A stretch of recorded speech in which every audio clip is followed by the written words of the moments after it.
Okay, before the video starts, I just wanted to do a little bit of an intro because this footage is actually a few months old, and the car did end up coming back later, and we finished it up, and it made great power, made over 1,000 wheel, and ran great. I didn't get to film that. That was the day before I was leaving for Formula D, and I just didn't have a lot of time, so I had to just get through it. Didn't have a lot of time to film, so just kind of wanted to give a little bit of a update on where we ended up on it. I still wanted to share this footage just because it was there was some good tech info in there from some of the problems we had, some of the things we had to troubleshoot. So I'm hoping that some things in the video will be helpful to people in the future. So hope you enjoy the video, and thanks for watching. All right, we are back in the shop for another tune. Got this 240 behind me, got my coffee in hand, so I'm ready to go. This is S14 that has been dubbed the Whitewalker. Got a 2J with a huge turbo, so we're ready to make some power. This car previously made, I think, 800 something like that, but that was with a smaller turbo, so the owner's done a few upgrades to it. Still running the Haltech Elite ECU that it had before, but he's made some fuel system changes. We got the Aeromotive brushless fuel pump back here, which is great pump. Running a surge tank, always a good choice, especially with these cars. 240s are known for having issues with fuel pickup when they get low on fuel, and this car's probably gonna do more drag racing than anything. So when you have a hard launch and you don't have the surge tank, you can have an issue where the fuel will actually run away from the pickup and the car could possibly run lean. So that's a great addition that he made there. So I'm glad he did that, so when we get to the track we won't have to worry about that. A couple more details on the car. Of course, you know, battery located to the back because there's not a lot of room up front. Got the cage, Kirky seats. Maybe not the most comfortable for driving around, but they're lightweight and they do the job at the track. Got the Haltech dash to match the ECU, and the CD transmission out of 350Z. Also running the rotary trim switch, so we'll be able to set up multiple boost levels and things like that with it. So that's going to be pretty cool. I'll be able to play with that, do some different settings, maybe different settings for launch and stuff like that. So it's really got pretty much everything in place to do what we need to do. What else here?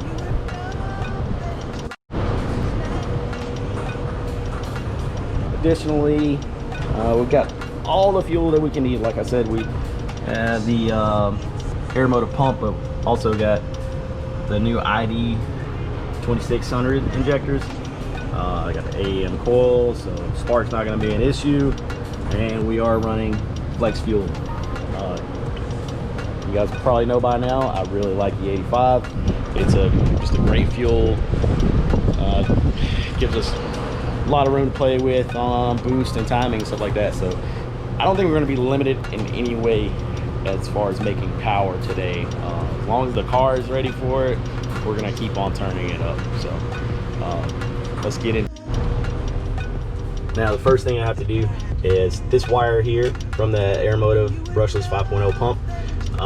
That pump actually has like 2 speeds, so you can run it at a low speed when you're cruising around, so you don't heat the fuel up, because that pump pushes a lot of fuel. So if you're actually pumping it at full speed the whole time, the issue is that it's circulating fuel, bypassing the regulator, and it'll heat your fuel up.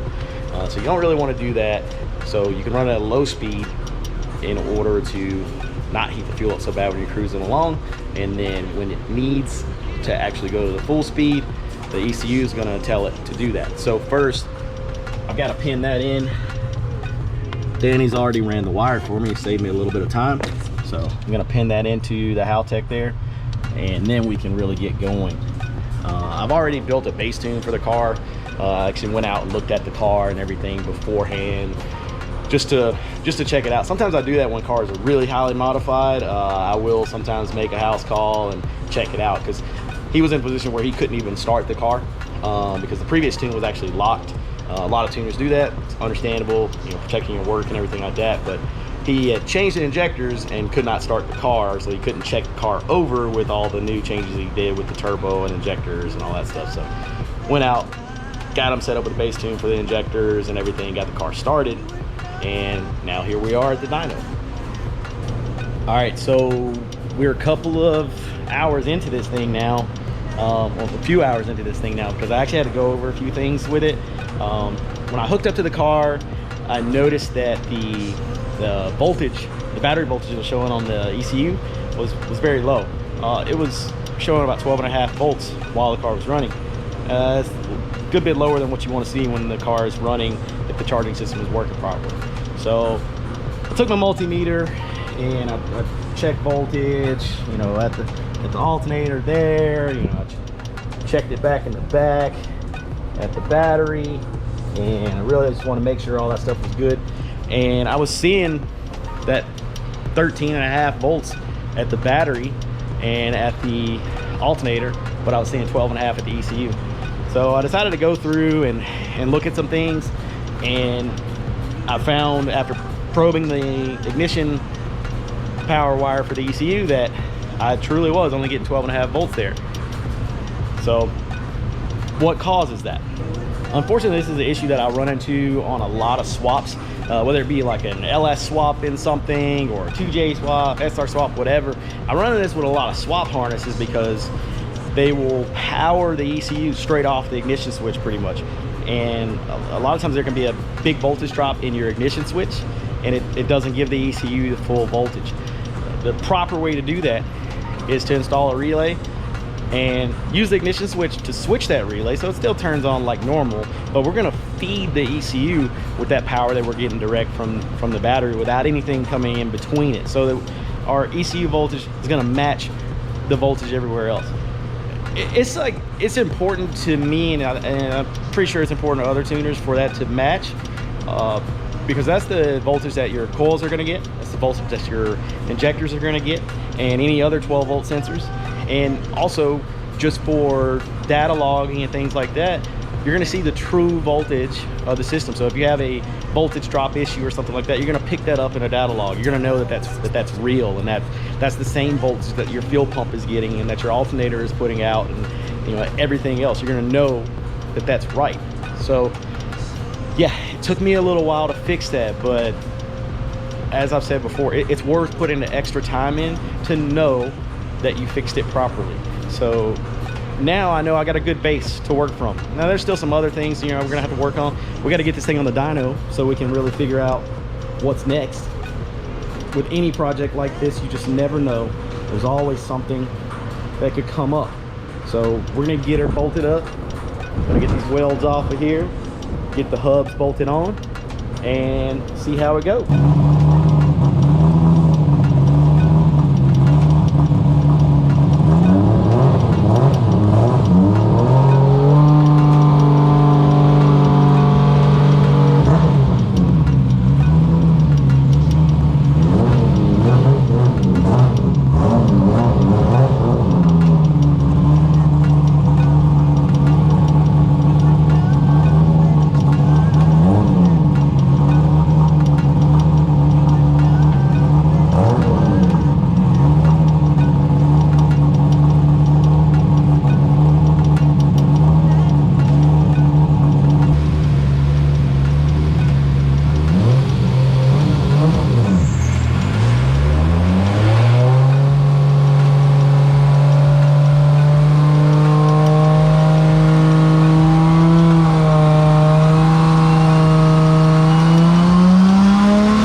right, we're getting into it. Everything seems to be working well on it up to this point. We're running on wastegate spring, so about 15 and a half pounds of boost, and it's doing all right. Car sounds good. It's making 650 wheel right now, so that's not a bad starting point for being on baby boost for this setup. I mean, this thing's gonna run a lot more boost than this in the end. We might not make it all the way up to where we're gonna end up later, just because of time. We had to fix a few things on it. We ended up having to replace this oil line here because just out of nowhere it started leaking. So we got a brand new one on there. Guys at J&J hooked it up, made that line nice and quick for us, so it worked out. It's a good thing Danny was here to kind of, you know, get it go and take care of that for me, so I could keep going on some other stuff while he was picking up the parts for his car. So, but we're gonna continue on tuning this Tuesday.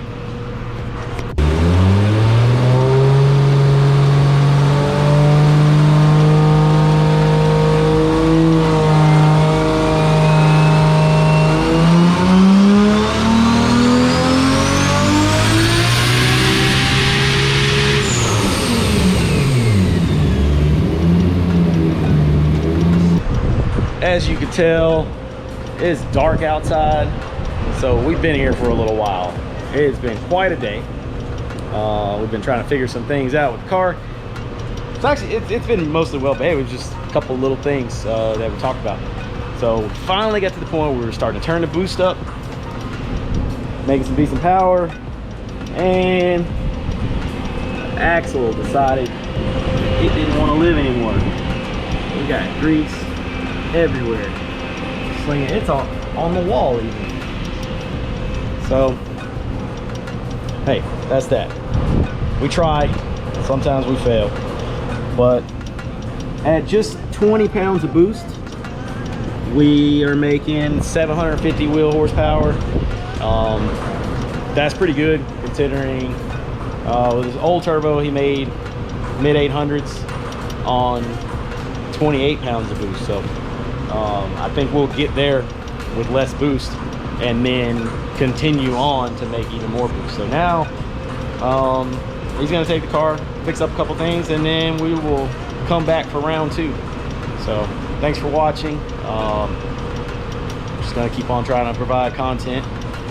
Like, subscribe, whatever you want to do, and see you in the next one.